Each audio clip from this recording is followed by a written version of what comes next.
I'd like to get started. So in this particular section here, we're going to be highlighting specifically eukaryotic cells, because eukaryotic cells are the types of cells that have all these membrane-bound organelles that we're going to be looking at today. Prokaryotic cells we're going to look at later in the second semester when we talk about bacteria. So we're going to be highlighting eukaryotic cells today. The primary difference between a eukaryotic cell and a prokaryotic cell is what? So, excellent, very good. It does not have the nucleus. So we're looking at cells today that have a nucleus plus all these other membrane-bound organelles. We're going to be going through them very quickly. Like it's going to be a slide, which is probably how you learned it in middle school. But then almost every single thing we talk about here will be part of a whole unit. Like, for example, we'll do a whole unit on mitochondria. We're going to do a whole unit on the chloroplast. We're going to do a whole unit on the ribosome and protein synthesis. So we're going to learn a ton about these things. A couple of units on the nucleus. So these are big things. We're just highlighting them today in terms of what they do, that kind of stuff. And then we're going to get into the deets as we go through the chapters. So we'll start first with the nucleus, of course. As Sophia said, that's the star of a eukaryotic cell, and that's what we're looking at here. The nucleus, of course, is like the control center of the cell. If you to think of the cell as a city, the nucleus would be like City Hall. It directs what's happening in the cell. But more importantly than that, it also contains the DNA. That's humongous. The DNA is the programming code to make the proteins. And remember, really, just about everything that's you is made of proteins in the end. So that coding to make those proteins is contained within the DNA, which is contained within the nucleus. Nucleus has a couple of different structures you should be familiar with.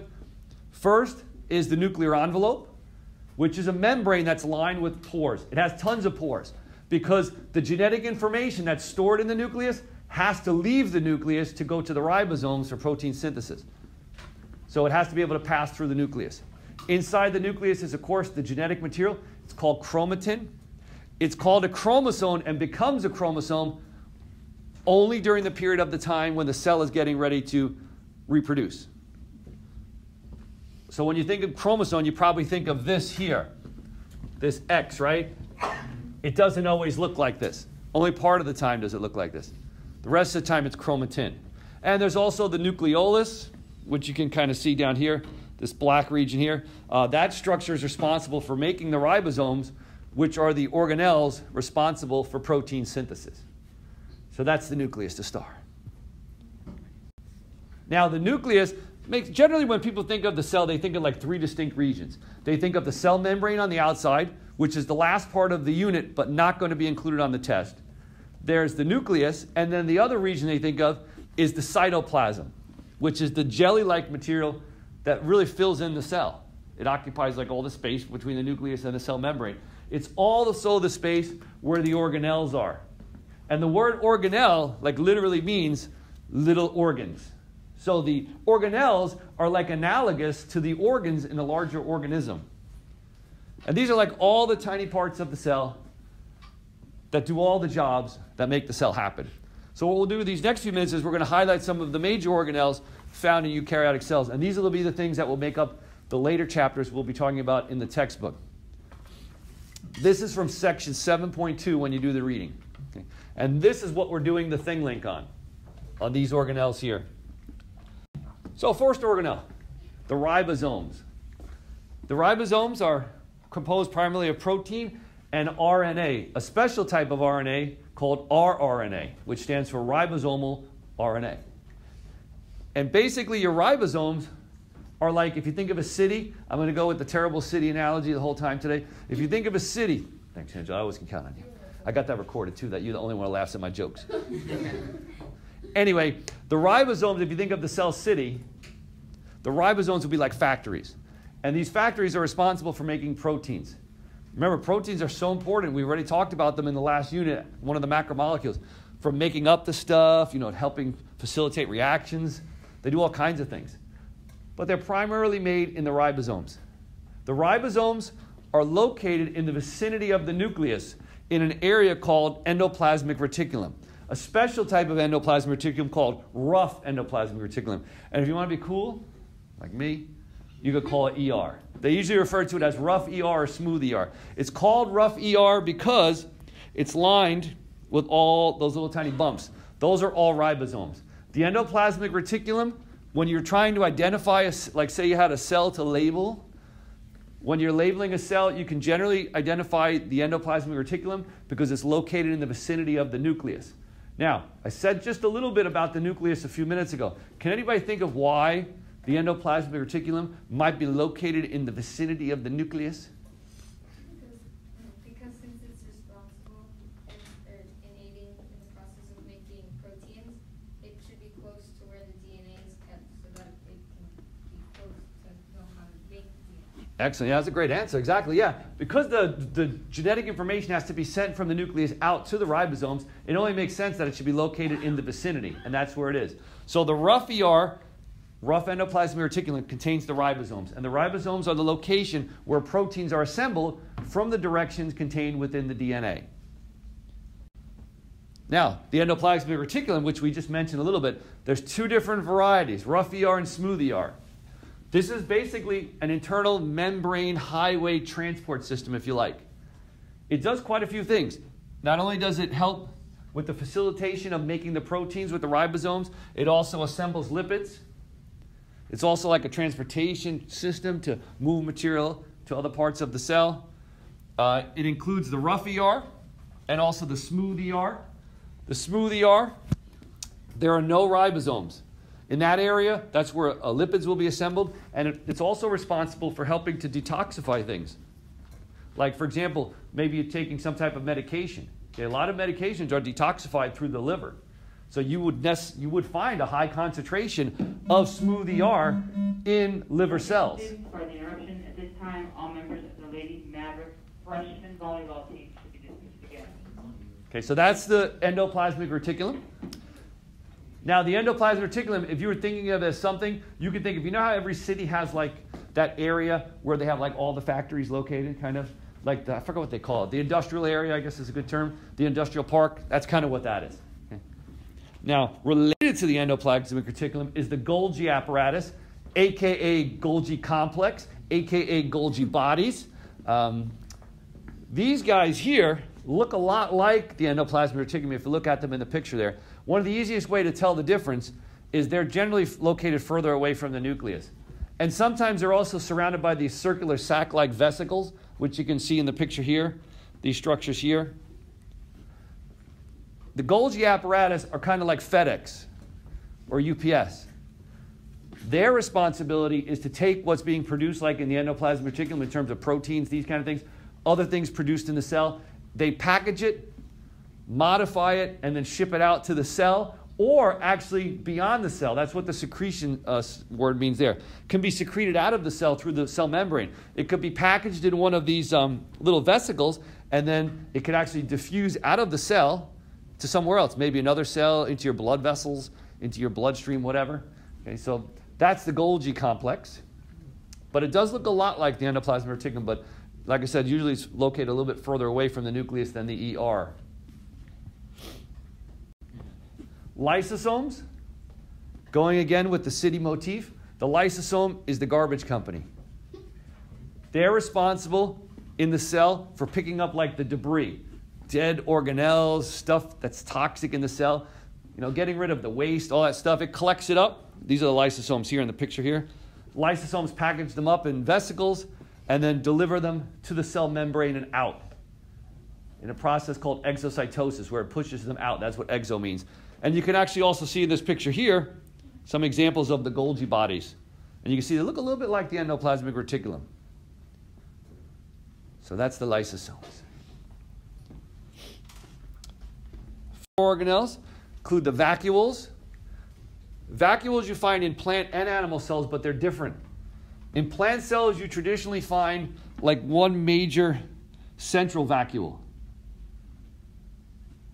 Whereas in animal cells, sometimes you'll find like a contractile vacuole for regulating water, but then you also might find some like food vacuoles for storing food.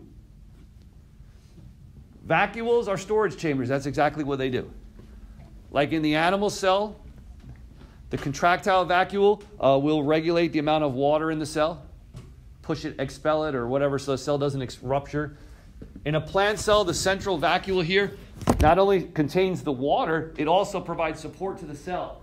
So how do you know, like let's say for example I had a plant in front of Catherine here that I haven't watered in weeks, I neglected it. How would I know? How would you come in like you come in and say, man, Miss Paige, don't you ever water your plants? What would tell you that plant looked like it needed water?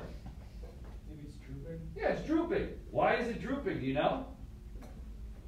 Because the vacuoles don't have enough water. Excellent. Yeah, the vacuoles don't have enough water. It's the swollen vacuoles that give a plant a lot of its support. The water is very important. So as those contractile vacuoles shrink, the plant loses its ability to kind of stay upright and looks wilty. That's one of the things we're going to do in a project at the end of this unit. We're actually going to take a Lodia, which is like an aquatic plant, and we're going to put it in fresh water and salt water and see what happens to the vacuoles and the cell. It's a very cool project. And I think this one we'll be able to videotape with hopefully with the feedback from the Wi-Fi. But like I said, the vacuoles are storage chambers. A little different in an animal cell, like I said. Plant cell, traditionally one large, distinct one. Animal cell, smaller ones distributed throughout the cell. Mitochondria.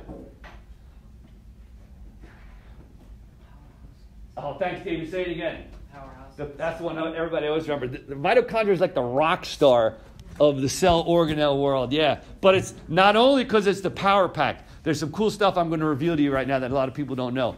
The mitochondria, very important in which process? Who knows? Cellular respiration, yeah. So we'll really actually do a huge unit on this guy right here, the mitochondria. Cellular respiration, a huge part of all cells. Okay, it doesn't matter if it's a plant cell, an animal cell. A lot of people think, oh, plants make their own food. They don't need mitochondria. They do, because they're producing sugar, which is great. But sugar is not a source of energy that cells can use. It has to be converted to something called ATP. And that's what happens within the mitochondria. The mitochondria is interesting. First of all, it has a double membrane as opposed to just a single membrane. And you can see it in this picture here. You can see 2 layers of membrane. Okay, and the actual structure of the mitochondria we're going to learn when we get to that unit. This is an actual electron microscope image of it. And these are the kind of things I mentioned you might want to put in your thing link. Maybe you click on some of the organelles and you show an actual electron microscope image. See, this image you could not get with the microscopes we had. Okay? You would need a special microscope like that. And you can see in this particular one, you'll see something here. Look at this, DNA. Pretty cool. I want to highlight that. 2 things about the DNA that's very special in mitochondria. First of all, the mitochondria come from your mom, not from your dad. So if you have fabulous mitochondria, thank your mom today. Say, Mom, my mitochondria are wonderful. Thank you. So fabulous. Okay, thanks for nothing, Dad. But something else special about the mitochondria. Mitochondria have their own DNA. There are 2 organelles that have their own DNA. Okay, mitochondria and chloroplast. And they also are 2 organelles that are double membraned. So I know what you're saying, like, who cares? Really? I know that's what you're saying. Don't lie to me. It's very significant, actually, and I'm going to show you in the next slide. I'm building up the suspense. Chloroplast, of course, you find in plant cells. Chloroplasts are where what process takes place? Ian? Photosynthesis. Very good. Photosynthesis. Yep. And that'll be the star of, I think, chapter 8. Okay. That's where the light energy from the sun is converted into chemical energy that can be used by the plant and then, of course, by animals down the line. Chloroplasts also have a double membrane, and they also have their own DNA.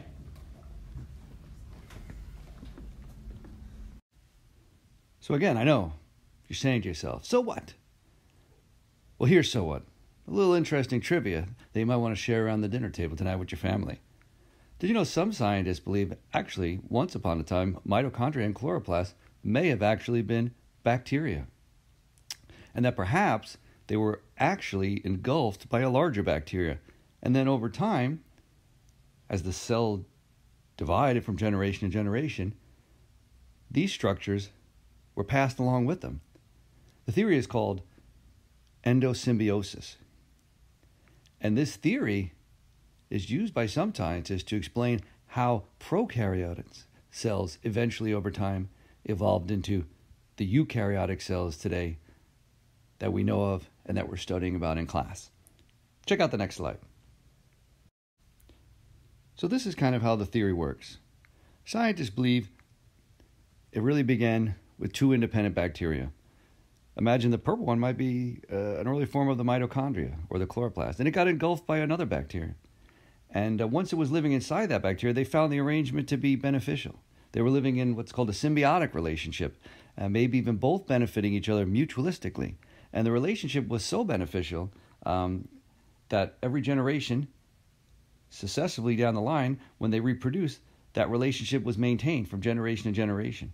And eventually, over time, these cells evolved and developed the nucleus and other membrane organelles that we know today that are found in eukaryotic cells. Again, that's called the theory of endosymbiosis.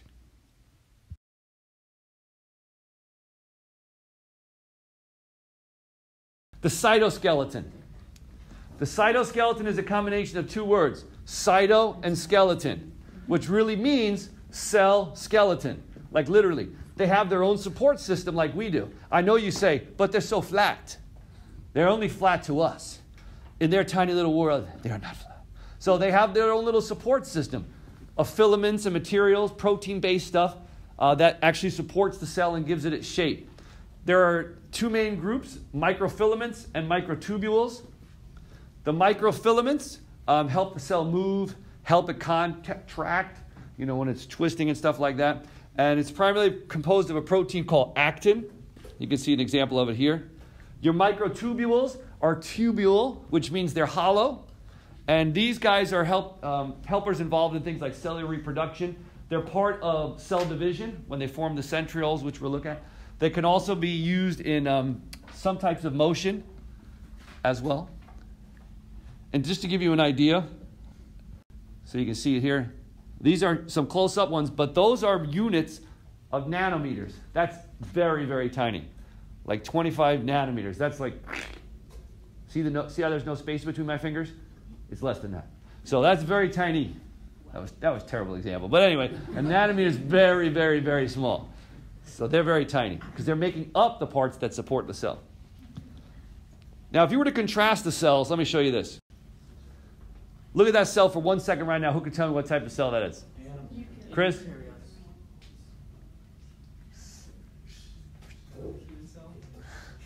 Serge? It's eukaryotic. How do you know? It has a nucleus. But we already know we're talking about eukaryotic cells, so that's correct. But what type of eukaryotic cell is it? Advanced question. What type of eukaryotic cell? Doctor? Animal cell. How do you know? Because it has like many lysosomes and it doesn't have chloroplast. Oh, nice. Has the lysosomes. Nice. It has no chloroplast. And one other thing. What's another major distinguishing feature? Has no cell wall. Very good. Has no cell wall. Contrast it with this one. Here you go. What is this, Soph? I thought you worded it already. Plant cell. How can you tell it's a plant cell? It has a cell wall and the little chloroplast. It has the chloroplast. It has the cell wall. And there's actually something I mentioned a few minutes ago that's another distinguishing feature. The large vacuole, the large central vacuole. Very good. And when we do the elodial, you'll see we can actually affect the entire cell without affecting the cell wall. It's a really cool project. The cells actually literally shrivel up within their own cell walls. It's fascinating. It'll be cool to videotape it this year. But this is a plant cell. Okay? And the primary difference, as we just mentioned, I think it was Nick, is, or Sophia, one of them mentioned, the cell wall. Okay? In plant cells, it's made of cellulose. In other types of cells, like, for example, fungus, it would be made of chitin, different type of material. But the cell wall gives the cell shape, support, protection. It doesn't really facilitate the movement of material in and out. That's the cell membrane's job. We don't have cell walls in animal cells. Why not? Olivia, why would a cell wall be no good for an animal cell? Why would it be no good? Think about it. It's kind of rigid. You got me right when I was like... You were so busy writing down. What? Yeah, we wouldn't be flexible. Like we would be like the Tin Man in The Wizard of Oz. Because cellulose it's a thick supportive material. So it wouldn't be a benefit. We need to have flexible movement in our cells. So it wouldn't be beneficial to us, but plants don't really need that kind of flexibility. But like this part here, cell wall, cell membrane, that stuff will be on section 3 and section 4, the specifics. As far as you need to know anything about the membrane of the cell wall is anything that's referenced in section 2, just the light stuff. How the cell wall works, cell membrane details will be later in the chapter. And so that is the end of section 2.